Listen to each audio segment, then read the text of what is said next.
because many organizations over the years have built their company on the world title and the chase Right. for the world title. That's not how Triple H books. And by the way, hats off to him. Like, it's not all working. I mean, listen, he continues to keep AOP and Paul Ellering and Cross alive. Yeah. He knows he has other TV shows, right, that no one watches. They could work there.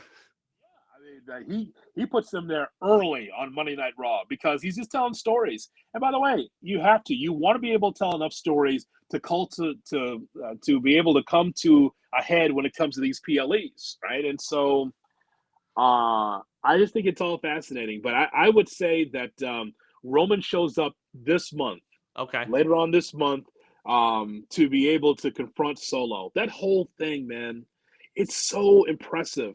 I don't know if you've seen the discourse online like I have about people wondering whether or not Solo Sikoa is the right person to be able to be the leader of Bloodline 2.0. And I would say his personality is different from Jacob Fatu, and that's okay. If he's a strong silent type and he kind of whispers into a mic where you got to lean in a little bit more to hear Solo, that's fine.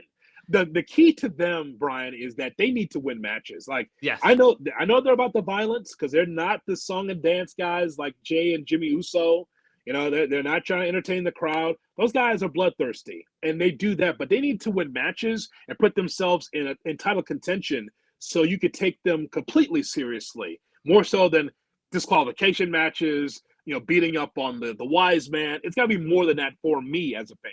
Yeah, no, I agree. And when it comes to Solo, like, I had that disconnect also. Friday and that performance, like, for whatever reason, and it could have been obviously aided by Heyman, that took him to the next level for me. Like, that sort of said, like, all right, I can see that. I agree with you about them winning matches.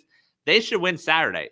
Like, whether it's Cody, whether it's KO, whether it's Orton, them pinning any of those three guys, like, that means a lot. Those are guys that are former world champions, that are main event guys, that also have no problem taking pinfalls. I think they have to win on Saturday to continue to show how dominant they actually are. Yeah, Toronto, even though this is going to be, is a great wrestling city, there is no, they beat the hometown guy. Right. It's not that at all because Kevin's from Montreal, so he didn't care about Toronto. Doesn't count the same. Yeah. So if the fans feel, our favorites, Cody and Randy and Kevin lost, that's okay. I mean, because the Bloodline needs victories. They need to come back on Friday Night SmackDown after this show for Monday night for the Money in the Bank. They have to say, look what we did. We took out three of your favorites again. We won. We are the Bloodline 2.0. Roman's not around.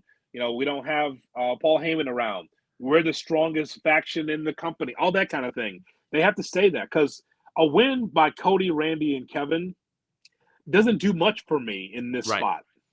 And this is the way you get to the title match. Like, if Solo's the one that pins Cody on Saturday, they say, look, I pinned your champion. Like, now put the title on the line, and then you let the two of them go at SummerSlam.